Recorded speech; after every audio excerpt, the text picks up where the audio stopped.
there are a ton of gun laws in the state of California that they make absolutely no sense. They do make sense, though. They do make sense in a confiscation realm because there is no other person in California that hates the Constitution more than he does. Right. During the campaign, I'm going to be the worst nightmare of every single person running. I'm not afraid of a camera. I'm not afraid of a question or a news crew or anything like that. And I'm certainly not afraid of telling the truth. The Constitution says the right of the people to keep and bear arms shall not be infringed.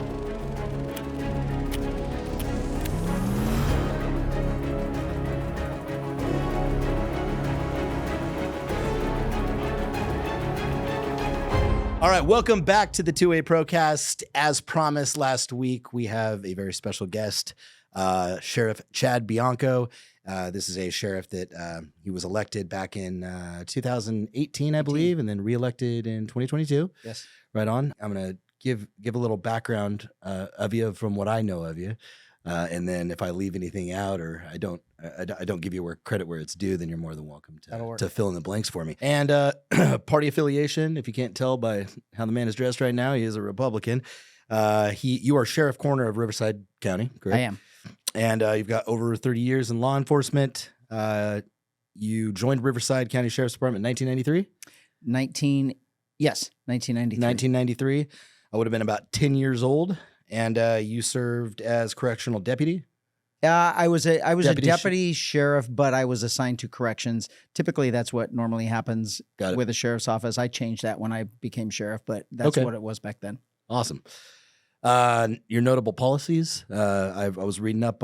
You definitely had your COVID-19 response was opposing state mandates and lockdowns and gained national attention for refusing to enforce pandemic-related restrictions. Is that correct? That's absolutely correct. Good for you. Yes. That is amazing. I wish there was more of that throughout the rest of California. Yeah, that was an interesting time. I do too. I was shocked when it all came out, and everyone was making a big deal. Like, I'm on the news and everybody wants to talk to me because I was the first. You were. And for myself, it was like, why? How was I the first? Why was I the first? Why is there not everyone doing the same thing? Right. And then there slowly got a lot of people across the country that were standing up. I was there were some in California, not a lot. I wish there would have been more. Right. How many other that you know of? How many other sheriffs in the state of California were actually not abiding by those federal guidelines? I would say a minimum of half. There's 58 of us. There's 58 counties in the state. And I would say that a minimum of half and maybe a little bit more came out very, very vocal. When I don't want to say anything bad about them, but when they found out it was working out good for me, then it was like, okay, and then they were vocal. There were a couple of us that were right around the same time. And it was a bad time when we were getting locked down and all of that stuff. So I think it was just boiling up, and we eventually the lid came off, and we were just saying enough was enough. Naturally, yeah, absolutely. I think that it takes the leadership like yours to be able to, just kind of blaze the trail for other people to follow. But it is, you didn't even question it because you probably have a really good.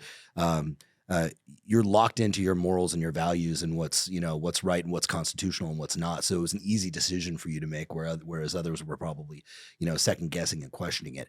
I'm assuming you also have a pretty good connection with your constituents and the people that voted you in. You would know that they would also want what you implemented, right? Yeah, so. I think so. And at the time, there was so much going into it, and from a law enforcement perspective, I've always thought, I'm a history guy. I like history. I like learning of things in the past, and not only just from the interesting aspect of it, but I don't want to do the same thing wrong that somebody else did. And if somebody did it right, why would I want to change that, or why don't reinvent the wheel? So I am a fan of history, and I know that over the years there were a lot of negative things that came at law enforcement or that were attributed to law enforcement that really weren't necessarily law enforcement's fault or role, but they went along with something just because it was the law. Got it. And I've always said, man, if I would have been back in that time, I don't think I would have done that. I think I would have done the right thing. Right. And even though it wasn't popular, or even though it wasn't, what the politicians maybe wanted you to do, I think I would have done the right thing. Especially in California. I mean, Yeah. this was the one Yeah. place where you're So gonna when get it some. came, when it actually happened, and I'll tell you, as a new sheriff, I had only been sheriff for a year, Mm. and we have, unbelievable civil unrest throughout the country, Right. and then we have a pandemic. Right. I mean, two things that never happen or rarely ever happen, and we get them all at once, and then I'm right at the front. I'm at the front lines of it, and so those decisions that I had to make when. Yeah, and it wasn't a split decision. It was a few weeks in the making Mm. because we were being told things that were going to happen, and we were being told why. And from a law enforcement perspective, I mean, my kids and my wife hate this, but I remember everything. And so you can't tell me something on Monday Right. and then tell me something different on Friday and think that I'm not going to call you out on it. Yeah. And so when we're being told obviously different things from week to week to week, Mhm. I had to start questioning what part of it was real, if any of it. Right. So we knew there was actually a virus. We knew that people were getting sick, but the mass death and all of these bad things that they said were going to happen was obvious that it wasn't going to happen. Mm. And then when stay home, tell Mhm. you where to shop, close your businesses, don't go to church, don't go to school, do all those things. I told my wife, I called her one day and I said, I'm done. Yeah. I'm going over to the board meeting and I'm Yeah. going to tell them this. And she panicked. And, but it was, I just couldn't take it anymore. Right. It was like enough is enough. Somebody has to stand up for everyone. Right. Yeah. What's your thought? Do you if we're going down the conspiracy theory rabbit hole a little bit, does your gut tell you that maybe all of this was just maybe a social experiment? See how far that they can actually try to kind of push Yeah. American citizens. How much will they actually listen if we tell them to stay home? How much will they actually listen if we slowly kind of strip their rights away, boil the frog, if you will? Yeah. So I do. And the reason why I do is not just because of, say going down that conspiracy theory or the rabbit hole or whatever, how you want to look at it. Right. During that time and shortly after, there were many of those discussions. And then another thing with law enforcement and, just how my brain thinks is you're always looking for the truth. I mean, no matter what, investigating a crime is you're just trying to find the truth. So Right. That's how my brain works. So as I'm trying to find the truth, if nothing makes sense, Mhm. then there has to be something else behind it. If there's no common sense or reason, then something else has to be behind it. So I do believe that's what it was. We knew from very early on. When I said that we were not going to vaccinate any of my employees, and when we said that we were not going to wear masks, and I was not going to enforce any of that stuff, I was being called by doctors not only from my county but other places in the country, and they were telling me, "You keep going. You're doing the right thing." Good. And so Interesting. I knew that something was way, way off. Yeah. And so then you have those conversations and then you have to believe, well, what was it for then? Was it to see how far they could push you, see how much we would be willing to give up? And then, and you have to look at it. We gave up everything. We gave up our right to religion. We gave up our right to free speech. Yep. We gave up a lot. And I think it took a couple of years for everyone to realize that happened and to start fighting back for it, or to get it back. It did. Yeah. We were pretty tolerant of a lot of that pain for a certain period of time. Obviously the top blew off, but Yeah. I'm surprised at how long we were actually able to So do that. I say that you use the word tolerant, and I say all the time that good people are easily taken advantage of, because good people don't want to believe that someone else isn't good. They don't want to believe that the person that we elected is not going to do the right thing. They don't Right. want to believe that they would lie to us. And they don't want to believe that there's a sinister thing happening that's going to affect us. So we ignore it. And Right. we're apathetic a little bit to what's going on around us because we're just good people and we want to trust everyone. That's right. And in this case, we shouldn't have been trusting anyone. And looking back in hindsight, 5 years later, we were all right. Those people that didn't believe and didn't trust, we were all right. Yep. And then you have to look, well, why did they do that? They had to have known the same thing. I'm not smarter than anyone else. I'm not smarter than, I'm not a genius. It's not like I'm a scientist or anything like that. Yeah. I knew, they knew too. Right. And so Yeah. I have to believe that it was on purpose. I have to believe that they took advantage of it. And there was one statement that our governor made very early on, and you can't find it anymore. It's been completely scrubbed from the internet, but it was a live press conference. And he said that he was not going to let an emergency go to waste. And Wow. then we got the lockdowns. Then we got everything shut down. Then all of the money being diverted to other things. And it was like, man, he said what he was going to do, and he did it. And he did it. Yeah. You know, you said you were a history buff, and I'm sure you follow the tides of history to be able to come up with decisions that you're going to make from the future, as you just mentioned before. Was there any historical precedent to go off of at all? Or was this entire thing completely unprecedented? Yeah, there hadn't been. And I, even in my speech, and I had looked, I'm like, man, because we knew they were talking about it. They were talking about closing churches to where no one was going to go to church. No one was going to be able to leave your house. You couldn't gather with other people. So I looked into that, and it's like, have we ever stopped people from going to church? And if you're a fan of our Constitution, if you're a fan of our country, that's why our country is founded, is because of church. Right. And the freedom of you expressing your religious values in church. And so, man, the history of our country, have we ever prevented people from going to church? And the answer was no. Right. And the same with schools. I mean, it's one thing to say you can't go to school because there's too much snow and it's dangerous and you get a snow day. But to say we're not going to school because you're all going to die, I mean, we were lied to. Yeah. Yeah. I mean, it was not to be, speaking hyperbole, but it is a little reminiscent of Nazi Germany. It really was. I mean, they told you what businesses you could go to. That's right. If you weren't one of those businesses and you're a business owner, you had to close. I mean, the government was telling. It was directing our day-to-day lives. You can't come out without a mask. Your business isn't important. So, and that was one of the things that I said in a speech is, I mean, my wife and I, our kids were gone. And so, I mean, we like eating at home, but it's easier for us to go out. So we go out to restaurants, and the waiters and the waitresses, we know them, we talk to them. We knew several of them that single moms with kids that work two jobs. And that was one of the things I mentioned. I'm not going to make a criminal out of a single mom trying to put a roof over her kid's head because you're closing her business or the business that she works for, you're telling her that her job's not important.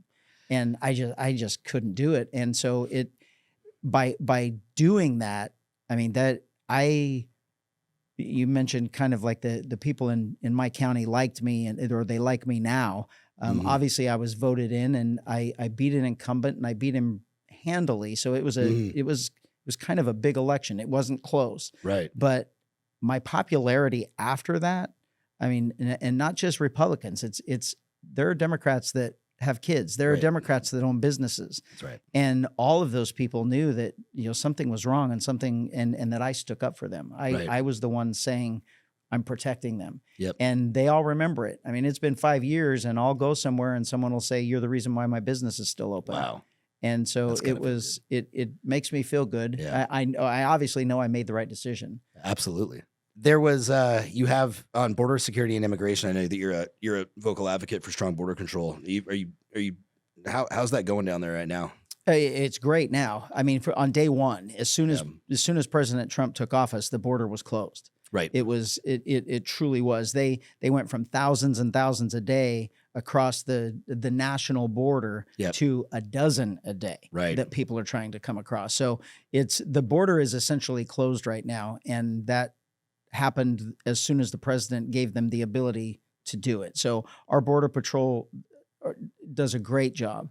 And they were unfortunately given a bad rap over the last 4 years with Biden as the president, because people looked at them. Yeah, because it was like they should have been doing something, but they were doing what they were told to do, and that was their job. And their job was to process them and just let them into the country. Right.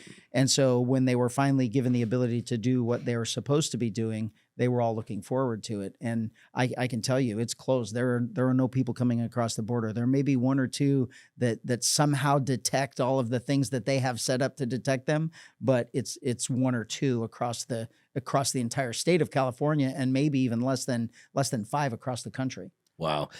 We had a couple employees that when that crisis was really going on and they were pouring over in droves, I sent a couple of the guys that used to work for me out to Texas, and it was one of the days that Governor Abbott was out there speaking, and they were trying to get a little bit closer, but it was Eagle Pass, and they had to cross the border to be able to get to where they needed to go to take the pictures, get their video, and do all that stuff. So they walked across the border freely, and then freely walked back in without any identification. Mm-hmm. I mean, yeah, there's two clear. I mean, they're Americans and they speak English, and it's very clear that they're not.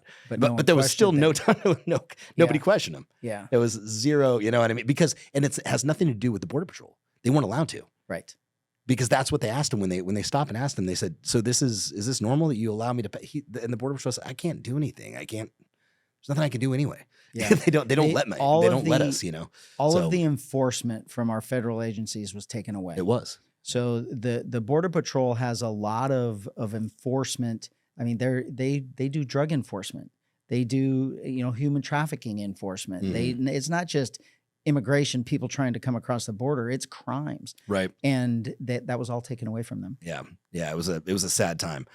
So now, as you know, we're a Second Amendment company, and we not only provide training but also equipment for American citizens. And I told you a little bit before about us, but it's important to reiterate that we absolutely try to uphold and protect our Constitution here. Whether regardless of what it is, and we're a proponent for trying to get people educated on what that means and what their rights are, and using the Second Amendment to be able to protect themselves and their families and our country in general, right? And protect its values.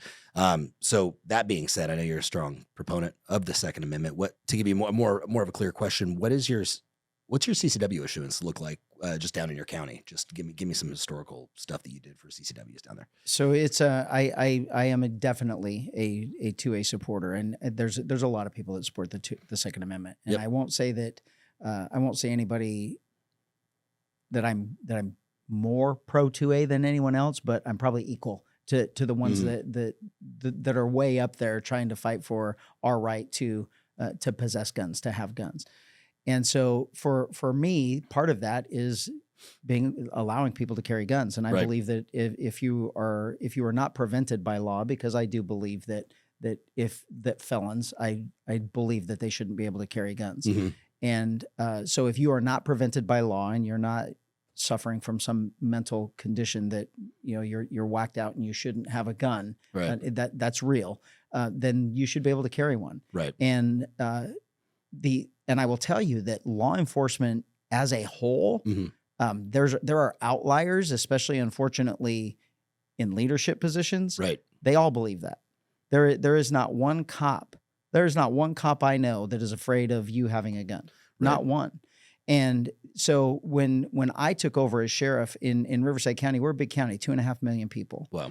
And when I took over in 2018, after I won, there had been in the history of Riverside County over 1893 is when we started. So it was 125 years roughly.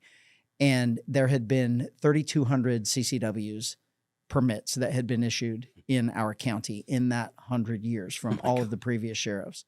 And so I'm in year 6 now, or I think I might be in year 7 now, but I've issued over 60,000. 60? 60. Wow, that's incredible. There's no other place in the state that comes close. That's unprecedented. Yeah. Yeah. So you've got a 20x issuance in the last 6 years from over the last 100 years worth of issuance. Yeah. 125 years worth of issuance. Yeah. That's impressive. And It so really is. we've taken, and when I took over, it was roughly between 18 months and 2 years as a wait time. Okay. And now we have a cap of 3 weeks. Got it. I don't want anybody waiting longer than 3 weeks. If you do something wrong, or if you delay something that you're doing, I can't help that. But if you're trying to get through as fast as you can, we aren't going to be the limiting factor, and we'll have you done within 3 weeks. Interesting. What would you say? So you've treated your county as more of a shall issue, not a may issue. Yeah, Like it is completely a shall. Wonderful. If you meet the requirements, you will get one. Got it. What are your thoughts? What's your opinion on? Do you think that it should be a county? Should it vary county by county how they're able to issue these? I don't think it should, because the difference is very it's a big difference in a neighboring county with mine and Los Angeles. So you have Orange County and San Bernardino County who are, they issue a lot. They've probably got 20,000 at least in each county. Got it. So they issue a lot, but Los Angeles County doesn't. And so the people in Los Angeles are being punished by a bureaucracy that doesn't allow it. So it's not, and then you, because you live in Los Angeles County and not Riverside County, Right. you can't come and get one from me. Right. So I do believe it should be changed. I believe that, I think I think the way it is set up, the way the state is set up, and I've always believed this, it's easy. It's not hard to get it in California. It's the people that are issuing it. Right. You have to get it from the chief of police or from the sheriff of the county. And if those people are not going to issue it because of their beliefs, then you're not going to get one. Right. And police agencies are more political. They do what the mayor tells them to, or a city council or something like that. Yep. But a sheriff is supposed to be for their voters. And I will tell you that the majority of Los Angeles County wants to have CCW permits. Yeah. And they just have a sheriff that's not issuing them. And it's not just LA. There are other counties, around the Bay Area that are, and maybe even, more of the less rural places. All of the rural places are going to issue.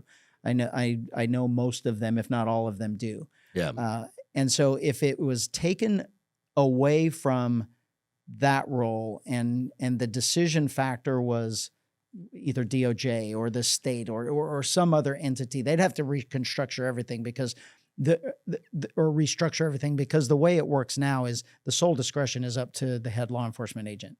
And I've never thought of making it different or how we would make it different, but we certainly have to think about it because you shouldn't be, we're learning now that we can't, because someone's in another state, I can't stop them from getting a CCW permit. So someone in another state can come to Riverside County and say, I want to apply for a permit, but someone in Los Angeles County can't come to Riverside County and apply for a permit. So it doesn't make sense. It doesn't make sense. It's one of those things where when it doesn't make sense, there's something else. Yeah. The state, the leadership of our state, the progressive part of our state doesn't want anyone having guns. And so they're going to do everything they can to limit your ability to not only have a gun with all of the other rules and laws that we have, but they don't want you to carry one either. And it has to change. How difficult would you be, like when you get elected governor? How difficult would it be for you being governor, but having a supermajority of a lot of people that didn't want it in Congress?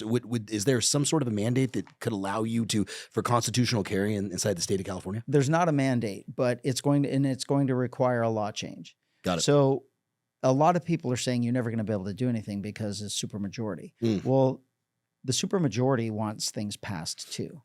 And the governor, I mean, we have a completely dishonest governor now who's acting like on the things that he wants to blame on somebody else, he blames on somebody else. The reality is he can do anything he wants. He's in charge of this state. Right. We have separation of powers, but the executive is the top. They're kind of equal, but the governor sets the tone. The governor sets the mood and the agenda. Right. And the legislative branch, they all want their bills passed and made into law. Right. Well, they aren't getting into law unless I sign them. Right. And the supermajority or even a majority, they can override a veto. However, it takes time to override a veto. So if I wait till the very last day to sign every single bill that's on my desk and I veto all of them, they will get nothing passed. Got it. So there was a time when I was little, when I was young, and before that, where government worked how it was supposed to work. It was not a one-party rule. It was people arguing to get the best of both worlds, and then the best of both worlds was supposed to happen in the middle. That's ideally how our government should work. Right. And that's how I will make it work. And if you want something passed, you meaning the left majority of the legislation, if you want your bill passed, well, you're going to have to make concessions to mine. And I will have a long list of horrible laws that have been put into place that if you want anything signed and made more laws, then you're going to take these away.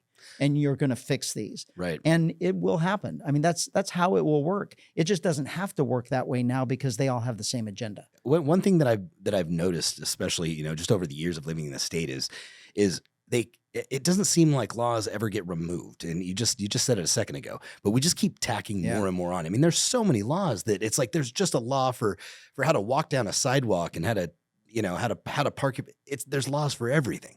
And the more laws that they keep adding to the book, it's almost like before it was just kind of up to your morals, values, and discretions to be able to do the right thing. But how do we start undoing some of this so that we're just not? And that's what it is. It's undoing. Yeah. And the problem, well, you just have to look around California. California is no longer the place in the country to go to. It's the place to leave. Yeah. And the people that are leaving to find places that are less regulated, less law driven, less taxed, all of those things. That's why people are leaving California.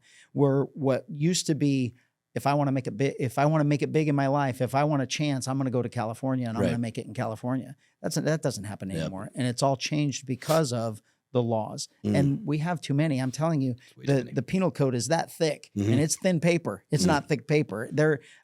For us as a law enforcement agent, I've got to research things to find out, for the most part, is it a law or is it not a law or did it get changed? There's too many. You can't memorize them. No. And the reality is if we're all good people, we pretty much know what's right and wrong. Right. We don't need 1,000 or 2,000 more laws every single year. And unfortunately, that's what happens in Sacramento. They believe that the legislature, the assembly members and the senators that get elected, they believe that they're supposed to come here and pass laws for their constituents, not make their lives better. So to make their lives better, they should be eliminating laws. Right. And unfortunately for us in the current situation that we're in for the last 12 years, really, the laws that were eliminated were just benefited criminals. They were real ones. They were like, you can't steal. Oh no, yes you can. We're going to take that law away. That's right. And you can't commit a crime with a gun. That used to be a law. That's taken away. It's like everything has been backwards for the last 15 to 20 years. Right. And so we know it can happen because they're doing it. They're just doing it in the wrong way. Obviously, you're going to be driving a harder line on prosecuting criminals for doing criminal activities. Criminals absolutely must be held accountable. Right. They must go to jail. They must pay fines. They must go to prison when they need to go to prison. Right. And the unfortunate part of society, and I've been doing this for 32 years. There are some people that will never, ever, ever be rehabilitated. So to say that we can just let them do their 5 years in jail and let them out and they're going to be fine, that is absolutely not true. A person that rapes a woman is never going to be rehabilitated because there's something miswired. A person that hurts a child or molests a child, they will never, ever, ever be rehabilitated. Murder is something that's you have to be cold-blooded and heartless to be able to take the life of a human being. But some of those instances you may not agree, but you can understand why they thought it was okay. Right. That can be rehabilitated. I believe a murderer could be rehabilitated depending on the circumstances. Right. But some of the other crimes are not. Right. And we have to get to a place in society where we're honest with each other and we say that, you know what, we gave them plenty of chances and they're not going to. The three strikes law that we used to have that they took away. Yeah. If you're going to go to prison 3 times, you're going to go 4. And you're going to go 5 because obviously it doesn't matter to you. Yeah. So you should just stay there forever and then you're not going to be victimized. That's right. Because who knows who that next victim is going to be. And the other side always is, if we can just save one. Well, I would like to just save one victim. I don't care about the criminal. The criminal needs to go away. Right. We all should be, the majority of us, probably 95% of the population are good people that don't commit crimes. Right. So if we would just keep the 5 away from us, the 5% away from us, or those ones that everybody makes a mistake. It's like, okay, I didn't mean to steal it, or I was on tough time, or whatever the case may be, but I'm never going to do that again. Yeah. Okay. Those may work. That may be okay. Sure. But there are some that just can't. And I'm a firm believer just from fact and data and real life that we have to put people in jail and prison sometimes in order to save the rest of us from being victimized. I completely agree with that. And what are your thoughts on, speaking of just being able to kind of have not necessarily the civilian population police other people, but having that kind of having some ownership of the population, being able to take care of their own protection by open carrying, for example. What are your thoughts on open carry? I mean, you go to a state like Texas, it's very rare that you see, I mean, you'll see, obviously they had Uvalde, which is, it was incredibly sad. But for the most part, you get states that have a whole lot of firearms, have a whole lot of less crime. I mean, that's just a fact, right? You start taking firearms away from everybody and you tend to end up with places like Chicago where the only people with guns are the bad guys. Right. We have those sayings because they're real. And we've been saying them for decades. If you take away guns from me and you, then the only people having guns are criminals. Right. Mexico has a no gun. It's a no gun country. You can't own weapons in Mexico. Right. Yeah. Really? Right. I mean, all you gotta do is watch the news. I mean, the criminals all have guns and they run amok over the good residents of Mexico. Right. So why would we think that that's not going to happen here? Criminals are going to get guns because if you know that all of the rest of the people out there are defenseless to you, right, you're going to do something to make yourself above them, and that's the weapon. But the states that have less crime and especially less violent crime, it's because those criminals know, I don't know if that person has a gun or not. That's right. Yeah, I mean, one thing I say all the time, what building never gets shot up? Nobody goes into a building and shoots up a building. A police station. A police station, yeah. Because they know they're going to get killed very quickly. Right. Because everybody in there's carrying a gun. Yeah. And so the soft targets are where all these happen. The malls where you can't have a gun in a mall, right, or schools. There are no guns in schools. Right. So of course they're going to go there because they're going to be able to carry out whatever mission that their crazy mind has set them onto. And so you have to be able to stop it. So an armed society is a polite society. That's right. I mean, you can't get around that fact.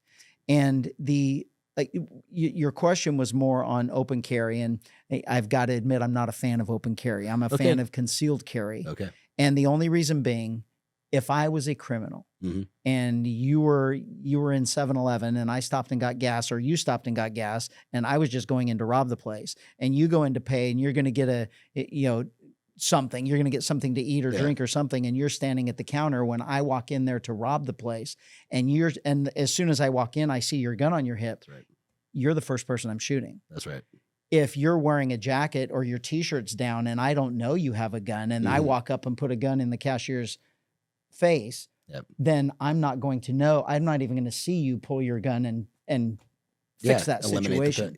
So I'm a fan of concealed. Got it. And it's only because I don't know if there's any instances that have happened, but I mean, I'm not a bad person, but I like to, I have to think like a bad person because I'm trying to catch the bad people.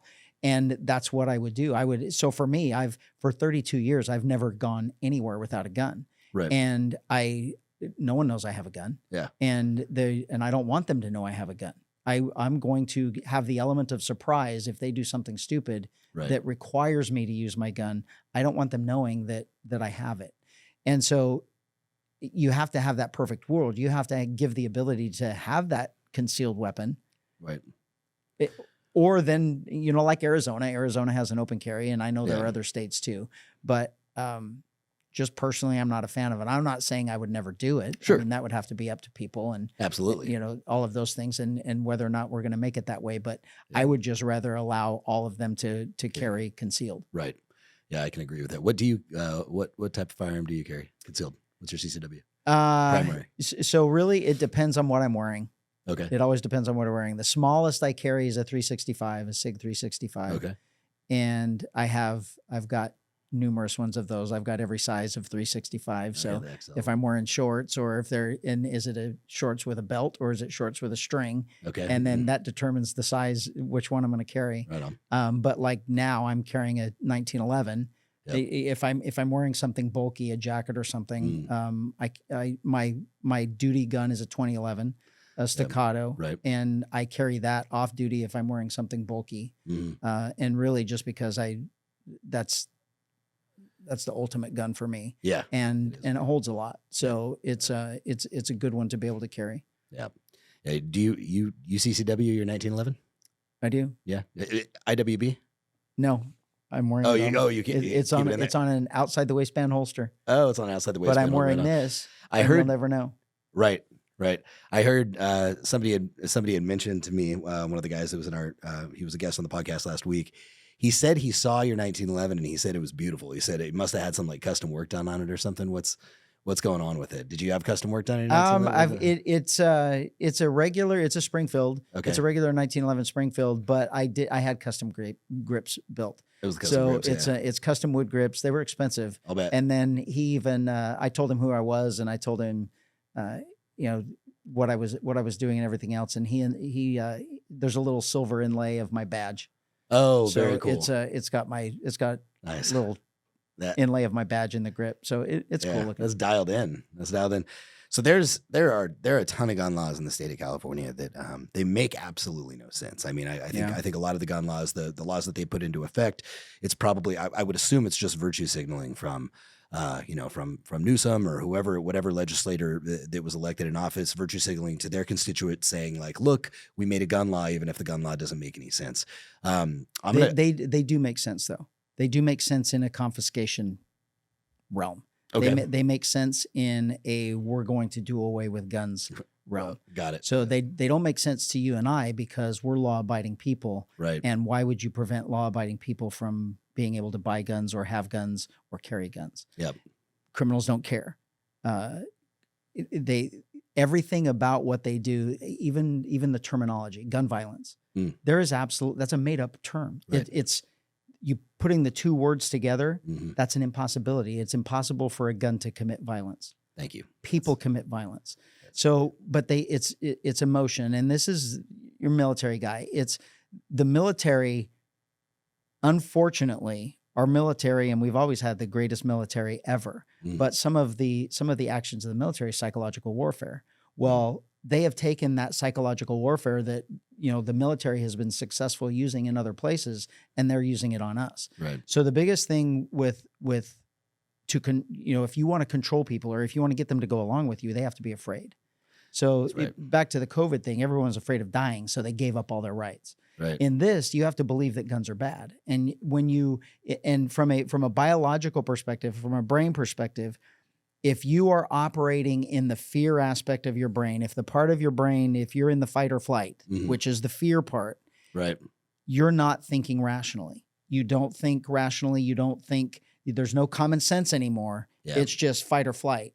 Because you're afraid. Right. And that's where they have us. And then you don't realize that, well, that doesn't make sense. Right. Because all you're thinking of is, oh my gosh, this is horrible and I need to save myself. Yeah. But you don't realize that makes absolutely no sense at all. Making sure that somebody is not a violent felon, that's a reasonable law, saying, hey, like we got to run back. We got to make sure that this guy's not, doesn't have a history of going out. And you know what? And in the end, we expect that everybody's going to, I just say you, I don't know whether you get angry. I don't know any of those things, right. But I also know that you don't have a record. So, okay, right. You must be good. I don't care if you get angry. I don't care if you even like fighting people. That doesn't matter. If you've never killed anybody, you've never assaulted anybody, like broken laws to do it. Right. You're probably an okay person. Right. And so the whole thing about preventing people from having guns, it's after you prove you can't have them. You've proven yourself. It's not going to be, we're not really confident that you're going to do the right thing with that gun because of your past behavior. Yeah. It's not the random person. If you're not out breaking the law and harming people and victimizing people, you're okay. One of the silliest ones is the 10-day waiting period. This 10-day waiting period. Let's say like if we just play devil's advocate and say, okay, if you don't have a gun yet, maybe the first gun could be a 10-day waiting period, right? The first one. But if I've already got 50 guns registered in my name, well, it's like I can only imagine, somebody walking into a gun shop going, you know what? I was going to kill my wife today, but I wanted to do it with that one, Right. not with the other 30 that I guns that I've have. got. Yeah, Right. it just doesn't make any sense, like logically. And so, just like you were saying, it will never make sense because they're afraid and they want other people to be afraid. Yeah. So they're going to put laws in place to virtue signal to their constituents that look, we're doing something and we're slowly taking. There is this shit not away. a gun law on the books that protects us. No. Not one. There are laws on the books that say if you commit a murder with a firearm, there's an enhancement. Mm-hmm. But you murdered somebody. Mm-hmm. It could have been a knife. It's just an enhancement for the gun. Right. The laws are just to prevent good people from having guns. That's it. That's it. I mean, these emotional arguments that are in our attorney general. We have a failed attorney general. He is an embarrassment to law enforcement. And I've had these discussions where he just won't even go around me anymore because every time I see him, I confront him about the CCW issue. Mm-hmm. And I want to know where your stats are. I want to know where this data is that you're making up because you're lying to us. Right. And stop trying to scare people.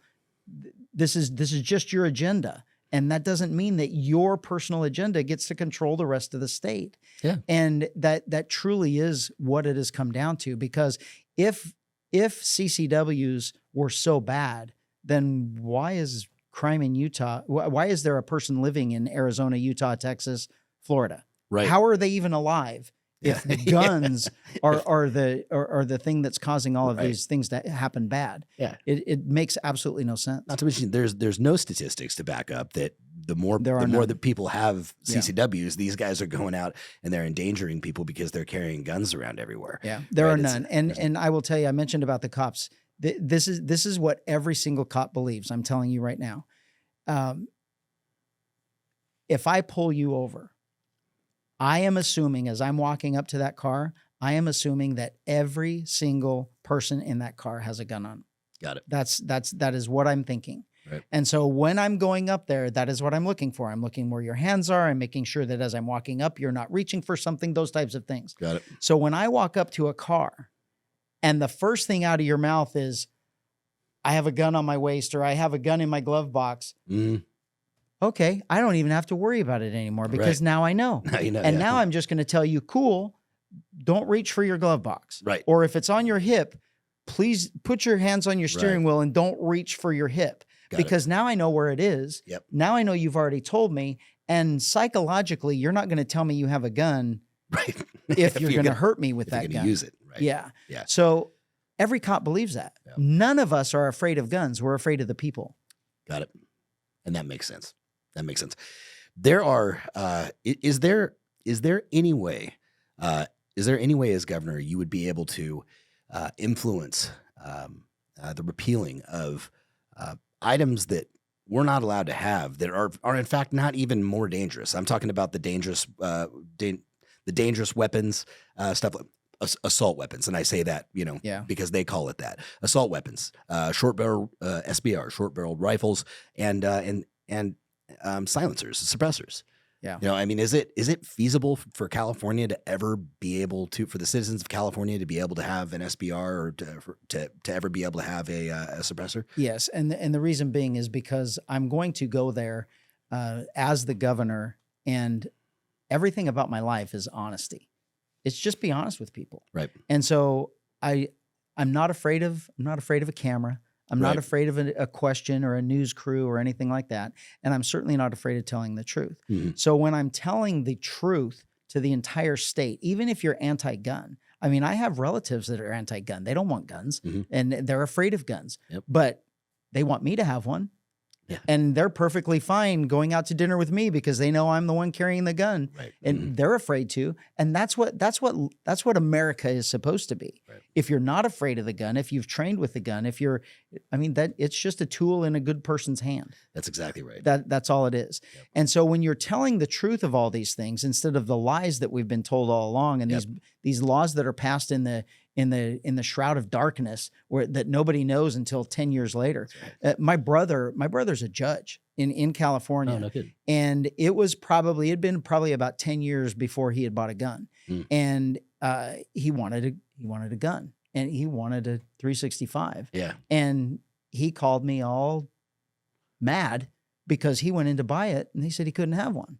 And so he's telling me, he's like, why can't I have that gun? I'm like, because it wasn't on the roster. yeah. I'm like, you're late to the game. That happened a long time ago. You should have been standing up fighting for that a long time ago. Yeah. And so that's really what has happened is we've just been lied to, and the legislature, the lawmakers, because of that personal agenda, because we got to be real at where they're going. Right. We're moving towards socialism. And California is at the tip of the spear. Yeah. And what happens in California happens first, and then the rest of the country gets it. It's a competition right now to see who's going to ruin each state the fastest, whether it's New York or California. Oh, yeah. They're both trying to be the first one to ruin their state, but it's all in the name of government control and socialism. Right. You can't have guns in a socialist country. No. And I mean, that's why guns are in our Constitution, because they didn't want the government controlling the people. The people are in control of government. That's and you exactly can't be afraid of being taken over by a dictator or a government that is going to do it because they know you can't defend yourselves. So the idea of the Second Amendment and being able to have these guns, why is it safe for every other state in the country to have a 365, right, but not California? I mean, that is just dumb. It is absolutely dumb. For a suppressor, they scare you by saying it's military. It's this military assault weapons, right, and just the names that they call it. But the reality is, you're more accurate. Yep. It's safer for you and those around you because of the noise. Yeah. And there's nothing bad about that. But there's the movies and the hype that's around it. Yeah. They've scared you into believing that they've done something good, when really they have not. Yeah, and the movies will depict oftentimes suppressors as that kind of where you can't hear it at all, and that is just not the case. Yeah, I mean, oftentimes, depending on the suppressor, you'll still have to wear hearing protection to some semblance, right? Because it does go over that decibel level that is unsafe. Yeah, and so it's this misconception, and there's really no common sense when it comes to any gun laws that we have, and like you said, they're all meant to just slowly start taking them away. And that's what they say in this whole psychological warfare. That's what they call it, common sense gun laws. It's like, okay, the irony of that, because none of your gun laws are based in any type of common sense. And if they were, they wouldn't be laws. Yeah. So I am all in favor of it being a completely different crime to commit a crime with a gun. If you're going to commit a crime with a gun, you have to suffer much more penalty than if you just ran in and did a beer run. Got it. If you went in with a gun and held everybody there and did your beer run, right, that's far worse than grabbing it and running out the door. That makes sense. So you're talking about in order to really start protecting people with any sort of laws around guns, we just need to make it more punitive for those that are using it in the commission of a crime. Yeah, for criminals. Got it. Yeah, that makes sense. That makes sense. I'll go to the extreme real quick. It's pure curiosity. It has nothing to do. I'm not trying to do a gotcha or anything like that. I want to know, like, what's your opinion on Americans being able to have machine guns, full auto? What are your thoughts on that? It'll never obviously happen in California. I'm just out of curiosity where you stand on that. I don't want to say that I'm against it. Mm-hmm. I think that for me, I would say that anybody that is going to buy one, if we made that a law, you have to take a training class for it. Got it. Because pulling that trigger and starting here and ending here, right? Yeah. Because you don't know what you're doing, or you have no idea what you bought. Yeah. That's far too dangerous. Now, if you're going to take a fully auto class, and they're going to teach you how to shoot a gun and what happens when you pull the trigger and it just keeps rising, right? Then that's all good. Okay, interesting. But for me, I have one, but it's a work gun, right? And so it's and it serves a purpose. Right. I mean, it serves a purpose. Yeah. And so I'm not against it, but at the same time, if it was, I only have it because of work. I don't think I would want one other than the cool factor of just going out to the range or out in the hills or something and just being able to shoot it. Yeah, I mean, fundamentally, I think there's a little bit, especially when you're talking about a, you got a 30 round magazine, in an AR-15 or something. There's just there's no point. I mean, even overseas, even on deployment, we had all of our rifles had 3-round bursts or semi-automatic, but everybody was on semi. Nobody used 3-round. Nobody ever used 3-round burst. It was just it's more effective just to squeeze it one at a time. It's more accurate that way. And if you did have full auto with a 30-round magazine, you're going to be out of rounds pretty damn quick. And a second or two. Yeah. And then what good are you? Exactly. Yeah. Practically, it doesn't really serve a purpose unless you got a belt fed 249 or something. But most people to go out and shoot them, that's pretty cool. Right. Yeah. It's fun. Should we be able to do that? Absolutely, we should. Yeah. Those are my beliefs exactly. I wanted to be able to ask you some questions that came out just from the community, and from the Discord.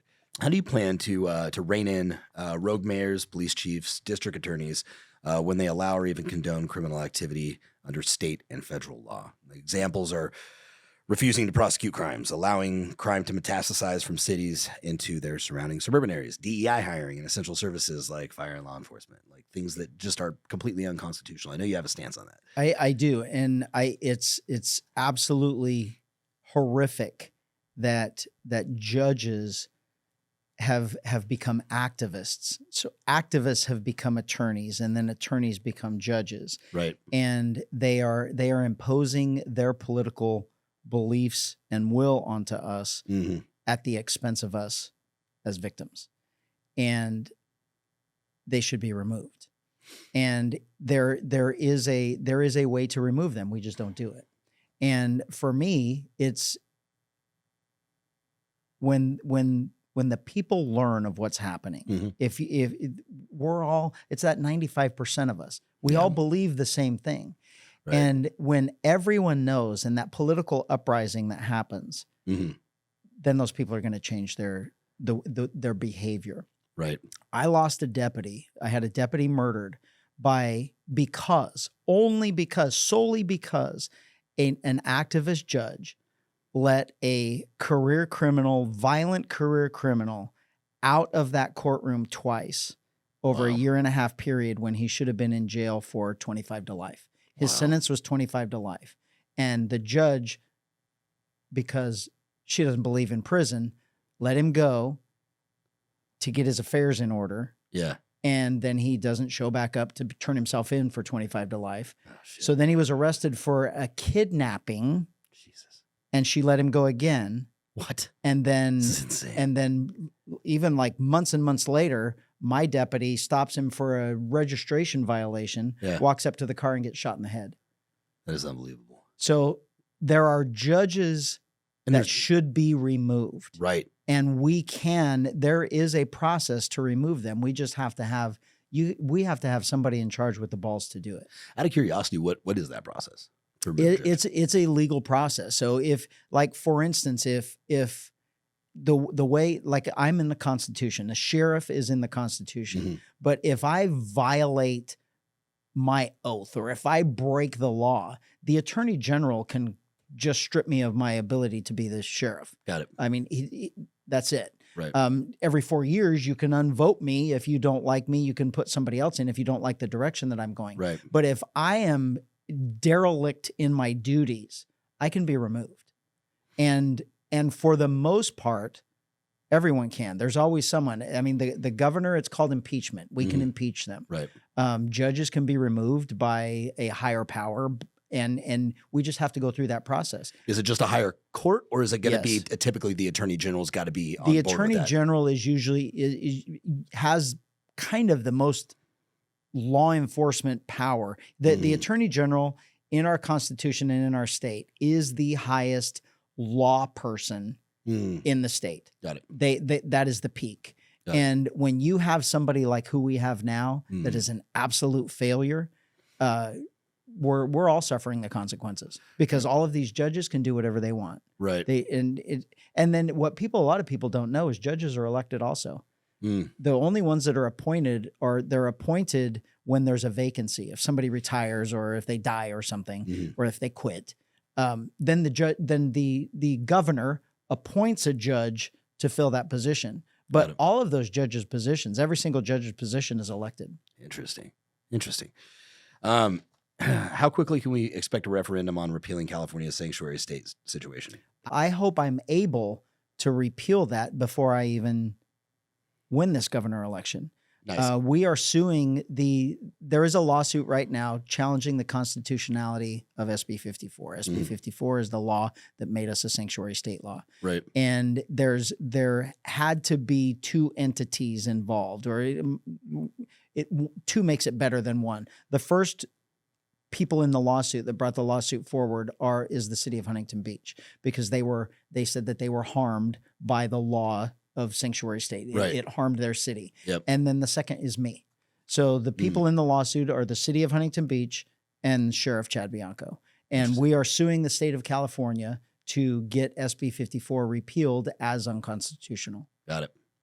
Because as you were talking, you just kind of answered a lot of these questions right now. Second Amendment's easy. Yeah, Second I mean, Amendment's easy. it I was like, it was- it was know put in place for a reason. Yep. It's two parts, Yep. and they're very self-explanatory. Right. And there's one thing that I learned many years ago is there's and of course now that I just brought it up, I'm not going to be able to think of the name of it. It's a dictionary that is from the founding of the country. Oh, was And it I know what you're talking about. I know exactly what you're talking about. I've referenced that before because when I referenced that definition to be able to find the definition of arms, Yeah. which is something that you hold in your hand or wear on your body.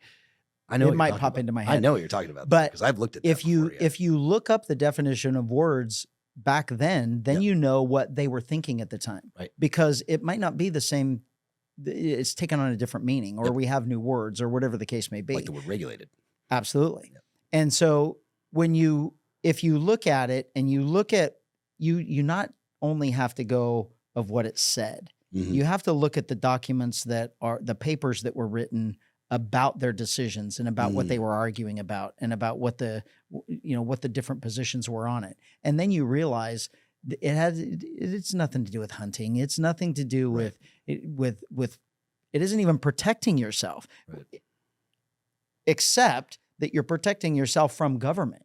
That's it. I mean, that's exactly what it's in there for. That's it. And we don't want to, you don't want to think that there's the emotional part of it is the people rising up against the government. And Right. that's not really what it is. I don't think that we would ever rise against the government unless the government is the one that's socialist. Right. And then that socialist government is going to be the ones that are infringing on your constitutional right to self-protection from Right. them. They don't want you to protect yourself from them. Exactly. So it's, and that's another one of the arguments that we get into now in this how politically polarized we are Mhm. is, when like I'm labeled as an anti-government extremist because I say all the time, I'm not a fan of government, and it's Right. not, I'm a fan of my Constitution. Right. I'm a fan of the government that we had 200 years ago. Right. I'm not a fan of the government that you want us to be because it goes against all those things. So I'm not anti-government. I'm just anti-socialist. Right. I'm anti-communism, socialism, any of those things that you want to put in there other than free America. Right. I'm pro-free America. Yep. And I will fight anybody that just be Biden. I mean, I did it during the Biden administration. It's not that I'm anti-government. You're just not the government that we're supposed to have. That's what you're. That's what. That's well put. Yeah. Yeah. That's well put. And so it's every country that has had firearms taken away from them. Yeah. Ends up being oppressed. That's right. Almost 100% of the time. It's hard to think of a case where that wasn't the first thing to go. I mean, it's pretty clear. What I found really interesting, you may or may not know this, but when Nazi Germany was moving their way around Europe, they went around Switzerland, right? There may be some other reasons for it, but primarily it's because in Switzerland, everyone had a gun. Mm-hmm. Every one of the citizens not only was required to have mandatory military service for a certain period of time, but they were required by law to take that rifle home. And when you look at the map of carnage over in Europe, he was all over the place except there. Yeah. the one place where everybody had a gun. And it's just this historical precedent that it's pretty clear that when you've got a tyrannical government that is making their way throughout a body of land and killing everything in its wake, that the one country that didn't get touched happened to have guns. I mean, it's just it's on the nose. It's in your face. It cannot be disputed. Yeah, and that argument is why many believe, and probably rightfully so, the United States will never be invaded. Right. Who in their right mind would invade the United States when we have a very large armed? I mean, we have a National Guard that's all homegrown. That's all more local. They're not going outward. Most of our military, well, all of our military is to fight against foreign invaders. Right. But we have the National Guard that is armed, that can protect us. Yep. We have all the police officers, and then you have the majority of people have guns. Yeah.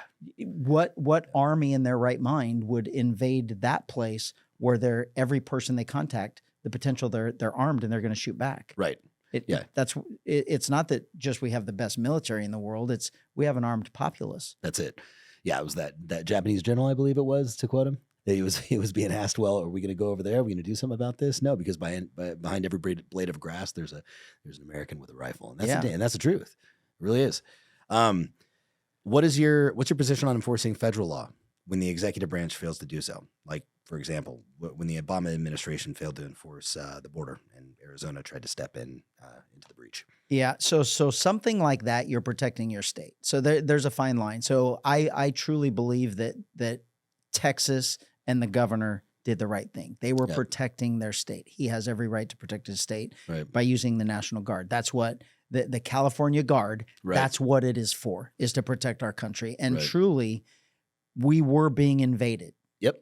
And they should have been all across our border, making sure that those people weren't coming in. And so if, number one, the role is the government. It doesn't say you can't do it. It's the role is the federal government. Right. And if the federal government's not going to do it, not going to protect you, then you have to protect yourself. So I firmly believe that what Texas was doing was right. I think the courts ruled that also, even though you have the activist judges in the beginning that were saying no. Right. The real courts, the sane courts that were actually going off of what the Constitution says, rightfully made the right decision. California should have done the same thing. I mean, he lied and he said that he sent troops down there to do it, but he was lying. They were not there. Right. There was no border enforcement. There was no one protecting California from those people coming across. But then there are other things that I don't believe that we should get involved with, and a little bit of it, and a lot of people are angry with me about this, but as a law enforcement professional, my answer is better than your reason to go against me. And I don't believe that local law enforcement, while I don't want us to be a sanctuary state, I believe that it's the criminals that need to be sent away. When we arrest them, we need to turn them over to ICE and we need to go. They need to go. Right. Local law enforcement should not be engaged in immigration enforcement. Got it. And the reason being is I can't have a 16-year-old girl that was raped afraid to report that to us because she's afraid of being deported. Got it. So if you're a victim of crime, you have to not be afraid of law enforcement. We can't be coming to you because you're a victim and then round you up and ship you back to whatever country is the country that you came from because someone's victimizing you. Because what that is doing is it's enabling criminals, and a lot of them are illegal themselves, but some are not. Some are regular or U.S. citizens, but they're victimizing the immigrant community because they know they're afraid to report. Wow. Yeah. And so local law enforcement cannot, the boots on the ground, the cops on the ground, the deputies on the ground that are answering calls for service, we can't be engaged in deporting victims. And so that's directive right now, I'm assuming, that you even have with your sheriff's department, which is, listen, if they're a victim of a crime, you do not turn them over to ICE. So historically, it's always been that. Okay. As a deputy, before SB 54, SB 54 is relatively new, 2016, right? Maybe 2017. But in the 90s, I couldn't care less. I couldn't care less. I never asked anybody what country they came from. I went to them because they were a victim. Who victimized you? And then we would just go find them. Got it. And there's actually even there's a visa program in the country that if you are a victim of crime, we can give you the paperwork that we don't want you being deported. We don't want you leaving because you're going to have to be here for a court case. Right. And we want you here for a court case, and we want you to be comfortable coming and testifying against this person that's victimizing you, because more than likely they're victimizing other people also. That's right. And so when I'm not saying that they're not here illegally. I know they are. But we can't have a situation in our communities where where criminals are searching out people that are here illegally just to victimize them. I mean, worst case scenario is the rape thing or a child molest or anything like that. They can't be afraid to report crime out of fear of deportation. The criminal, on the other hand, if you're going to come here illegally and you're going to break our laws, well, you're going back. You're gone. And you're going to be prevented from coming back. It's interesting that you brought that up. I mean, I've never thought, I've never put myself in a position of the criminal. I can imagine that you want to talk about a soft target. It's the person that is terrified that they're going to get deported. So you can continue over and over and over to either victimize them, extort them. Yeah. And we know they're told that. Right. We know they're told that. Human trafficking, sex trafficking is one of the biggest ones. Right. They don't report because they're afraid of being sent back to wherever it is where they're from, or if they were taken if the whole family is here. Right. Mom and dad have been here for 15, 20 years, and they have a 15-year-old daughter. Right. And that daughter is now being sex trafficked. And the threat to her is that you and your family are going to be deported. You better not report this, or whatever the case may be, and that fear factor stops them, and it makes them an easy soft target. And I mean, we just can't have that. Is there any level of awareness to get those who are the victims of that type of extortion, of people doing that to them? Is there any level of awareness that you can actually bring to them? I mean, public service announcements. How do you execute that? We've made that truly is the local law enforcement's. I mean, that has been our mission for decades. Yeah. Because we know there are people here illegally, and we know where they came from. And where they come from, almost every single other country has corrupt law enforcement. Right. And so they're already afraid of us. Yeah, so we know that they're being victimized. So we have to go into the communities, the illegal immigrant communities, and we have to let them know that we're here to help you. We're here to keep you safe. We're here to protect you from the people that are harming you, and you can't be afraid to talk to us. So we've been doing that for decades, going into church groups and civic groups and things like that to try and let them know that it's okay. The bad part of where we are right now in this complete political disaster that we have going on in the last several weeks is politicians. They're just all lying. And we know right now, leading up to President Trump even taking office, as soon as he won, we saw crime, the reported crime go down. Right. And then once he took office, it went way down. Yeah. So we know that they're afraid to report crime. And it's because the politicians are telling everybody that they need to be afraid of us. I got you. And it's very unfortunate. Interesting. It's making us a less safe community, and really it just enables a criminal. That's true. That's true. Is there any, like, as a governor, if there are unconstitutional laws, obviously, which are happening all over the place in California, especially in relation to the Second Amendment. I mean, you want to talk about one of them? It's going to be I don't know if you're familiar with Reno v. Bonta, or Danton, I believe it is. Danton v. Bonta. Duncan v. Bonta. So Reno v. Bonta is that has to do with the inability. Basically, they're making. You have to give express consent for somebody to carry concealed, right, in certain places, which essentially wipes out every possible place you could ever carry, because that means if you want to carry in my shop or in that Rayleigh's over there, Rayleigh's has to post express consent that I'm allowed to carry a gun inside there. So it turns everything into a prohibited zone to carry concealed. So now there's been, I think, some small strides of winning with that case. There's been some small successes here and there, but for the most part, it remains where it's at. Do you have any power as governor to say that's completely unconstitutional? I'm removing that. What can you do about something You like actually that? don't. This is word of mouth. This is where the power of the people, where they have to be informed truthfully, and then they can make a difference. Got it. Because it quite honestly, anything that says "vi banta," we're guilty. The government is guilty, Right. because there is no other person in California that hates the Constitution more than he does. Right. And that is an absolute fact. Yep. The governor hates the Constitution. Yep. Unless something is convenient that he can twist, then it's okay. But Right. he does not. They're anti-Constitution. Banta is the absolute worst. And so a lot of these laws that are going through the justice system, we need to elect better attorney generals. Right. It's on Because us. that attorney generals, and Banta's running again. I need to win as the governor, Mhm. but if you're going to vote for me and you vote for a Democrat as a attorney general, Right.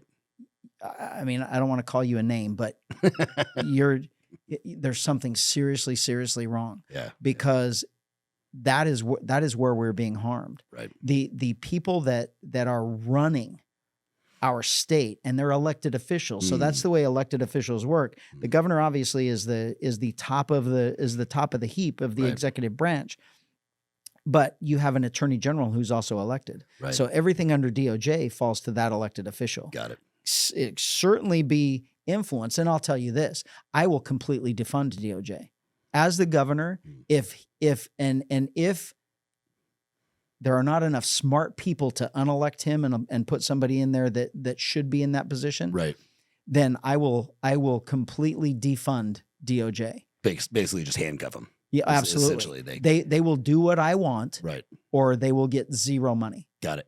And so he can be the attorney general over a bunch of empty offices, Right. because they are doing far more harm to California That's right. than what the role of the attorney general in the state is supposed to be doing. Right. I've been a huge proponent I've talked about it a few different times, but I've been a huge proponent for voting local and voting for your state. A lot of people focus on who the president of the United States is. The impact on the president's impact on everybody's life here in Sacramento. It's minimal, pretty marginal. limited. It's pretty limited, right? I'm not saying he wouldn't have an impact, but it's limited. It's the attorney general. It's your local superintendent. I mean, these are the people that truly impact what's happening inside your community. And when you just said that about the attorney general, nobody ever talks about that. Yeah. Everybody talks about what governor they're voting in, or maybe the mayor of their city, but nobody talks about the attorney general. Yeah. And So that this is one of the things that in this, I mean, right now in my election, in my campaign, it's all about gathering endorsements and money. That's really all it is. right. That's the early stages, is Yep. just getting my name out there, having people figure out who I am, what I'm about, Right. and raising money for the campaign. During the campaign, I'm going to be the worst nightmare of any of them, of every single person running, because I'm not just running for governor. I'm going to be running against the superintendent of schools. I'm going to be running against the attorney general. Right. I'm going to be running against the Secretary of State. Secretary of State is causing our horrible election process that we have in California. Right. They need to be removed. Right. And a person with common sense wanting to make California elections better instead of easier to cheat and manipulate, Right. that's what has to happen. An attorney general that actually cares about law and order.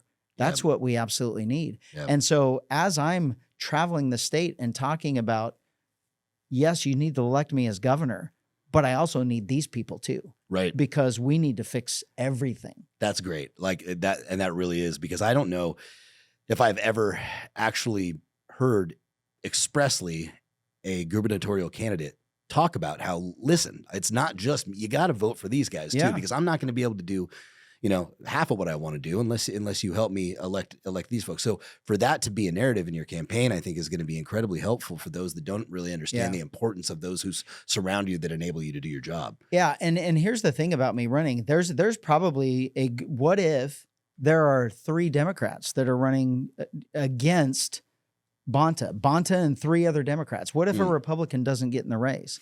Right.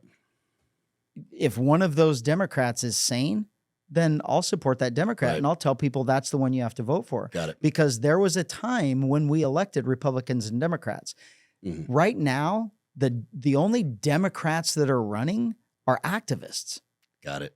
And we don't Same. want activists in these important positions. The role of an activist is to be a little thorn or a little the noise on the side Mhm. that all of the adults at the table hear the activists and their point of view, Mhm. and then we all decide what's best for everyone.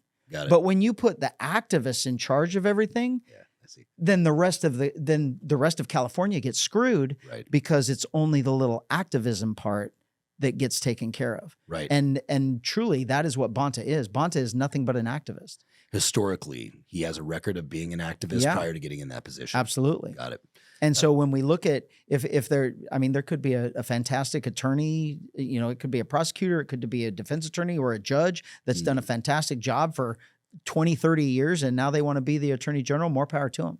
Right. He's running in 2026 alongside you, I would assume, Yeah, right? Okay. So Right. that's the same. That'll all be on the Yeah. be on the ballot there. Got it. Do you have anybody that you're endorsing right now for AG? If you were to No, there hasn't even been anybody announced. I know there's a sheriff that's considering it. I know there's a couple of district attorneys, of state district attorneys. Both of them would be fantastic. The sheriff would be a great one. And there probably could be some more that are maybe considering. I just don't know about. Silly question. You don't need to be a BARD attorney to be a You AG? do. Okay. For the AG, so you that have to be sheriff an happens to attorney. be a BARD attorney He as is. well. Okay, got it. Yeah, he is. Interesting. Is there so what I do want to do for those that for anybody that is looking to support you and support the campaign and support your efforts, especially those even in and out of California, I encourage anybody that's listening right now, seriously, if you're not in California, it's okay to support a governor who is going to kind of like you had mentioned before, you set the tone for all of the other socialist states, essentially the ones that want to be socialist. California often sets the tone for these things. Absolutely. There's right? a saying, everyone in the country knows it. As goes California, so goes the country. That's right. And unfortunately, it's been like that for 100 years. Right. And it's true. And I am getting a lot of support from out of state. I'm That's getting great. a lot of support from people that have left the state Yep. and want to come back, but they're not coming back under the current climate. Right. And there are a lot of businesses that have that either are affected by California or they have to work with California that are in other states that are supporting me and donating money That's great. because it's harming their businesses and they're in other states. Right. And then there are some people that are like, I'm supporting you because California has to be fixed because you keep spreading and it's affecting our states. Yeah, they do. And somebody has This to go in exodus. there and make a difference. So just because you don't live in California, you can still support the campaign. We've got cool T-shirts you can buy, and everything that all the proceeds go to straight to the campaigin. That's excellent. So it's you can help. That's awesome. Yeah. So I'm going to it's obviously donations are made online and there's a link to your donor Absolutely. campaign. Got it. So what we're going to do, you can announce it right here. I'll put the link to the campaign donations in the description of the video that you guys are watching. If you're listening to it on Spotify or something else, you just get over to YouTube and, and click the link in the description. And what is it? It's biancoforgovernor.com. Simple as that. And then Bianco on the for governor. website, you can get like a 30,000 foot view of some of the policies and my beliefs. You can sign up for updates. You can sign up to help. Within the first month of being live, we Right. had over 10,000 people volunteer to sign up. Wow. It's an amazing ground game that we're building. So you can sign up to help. You can sign up to get more information. And certainly in California, if you pay attention to any elections, especially California, they're expensive. And so Yeah. it is going to take a lot of money. I'm hoping to get 10 million votes. And if every person that was going to vote for me just donated $5, I mean, that's $50 million Right. to run a very, very, very effective campaign that we probably couldn't get beat. And so it's I'm making a huge sacrifice of giving up the job that I have. I truly do think that I have the best job in the world. Right. And we're going to sacrifice it to beat my head on the wall in Sacramento to fix Right. this state. And I'm just asking people to sacrifice $5, sacrifice $20. Yep. And if you've been blessed with with tons of money. If you can max out the donation, more power to you. You know, we need that too. Absolutely. 100%. I mean, I know that not only will, a lot of our listeners probably donate. I know for sure us as a company will definitely support your campaign as much as we possibly can. Do you have any data on, like, historically between the last couple gubernatorial elections on what percentage of, I mean, are we close? Are we 48-52? Or because that's what it seemed to be, 45-55 as far as the percentage of Democrat Republican voters. Yeah. Actually. So if you go just the percentage of Democrats, so it's like low 40s% of registered people are Democrats. Okay. 40% of registered people are Democrats. 23% are Republicans. Interesting. So they almost double. Wow. Okay. And then you have the remainder are independent or no party preference. Okay. So that's the big voting block. Got it. And those are the ones that are Republicans and Democrats, but they're just fed up with the entire system. Yeah. They don't want to be a Democrat anymore. They don't want to be a Republican, or they just don't want to identify as one or the other. So in my world, in the law enforcement world, and dealing in Sacramento with what I've had to deal with, and then the public, that, I mean, I have to, because law enforcement touches everything. We touch businesses, we touch schools, we touch residences, we touch everything about our daily lives. There's some type of a safety measure to it, and that's the law enforcement role. And so in my dealings with all of this, I can see in the last 2.5 years, there's a shift. There's a big shift in people, not Republicans. It's Californians are fed up. Yeah. And there is a shift back to normal. So society is a pendulum. That's right. And our pendulum has gone so far to the insane side, we have to get it back to sane. Right. And my goal of winning this election is I'm going to win as it's coming back down to sane. I have to stop it at the sane. Right. So the problem with society is this pendulum is just and then it gains momentum, and each cycle it gets further and further and further from sane. You're right. And we have to stop it. So we need it swinging like this instead of these big swoops. And that really will be my goal. I'm a Republican. I'm a conservative fiscal Republican. I believe in the Constitution, freedoms. I mean, that you can't get that out of me. I will die defending the Constitution. Right. But I'm not I'm not doing this for Republicans. I'm not doing it for Democrats. Certainly not. Certainly not socialists. I'm doing it for California. Californians. I'm doing it for my kids, for my grandkids, your kids, your grandkids. I mean, that's what this is for. It's not the political parties need to stop.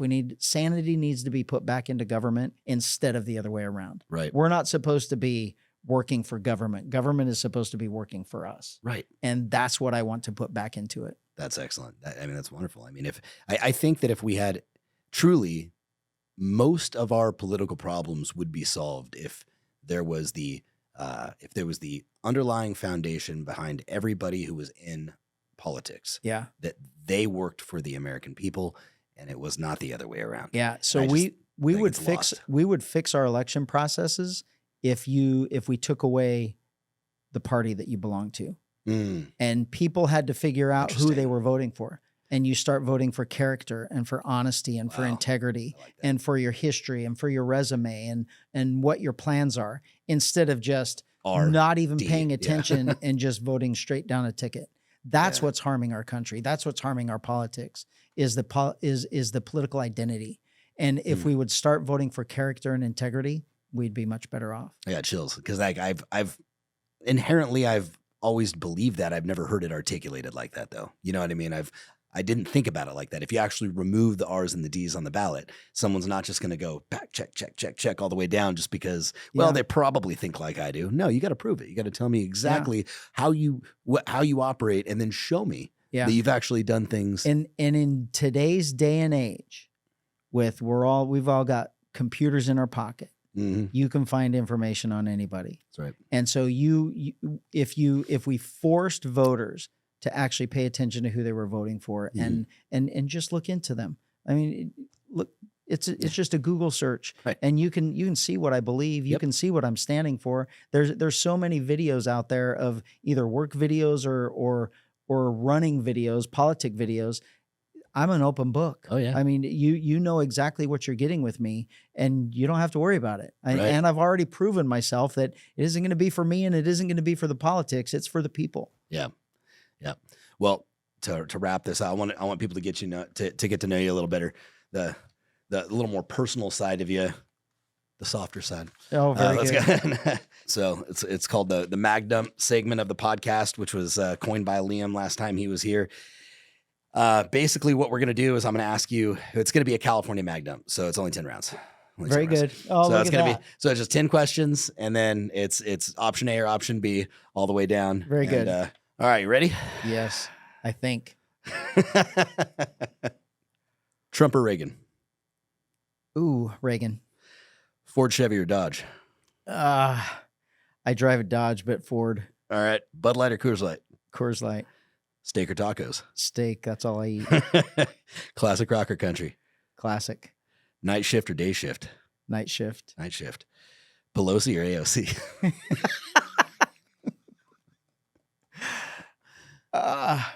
Pelosi. That's a good answer. Hat, straw or felt? Felt. 9mm or 45? 45. Taser or pepper spray? Taser. That's it. That was easy. I got a gift for you before you go.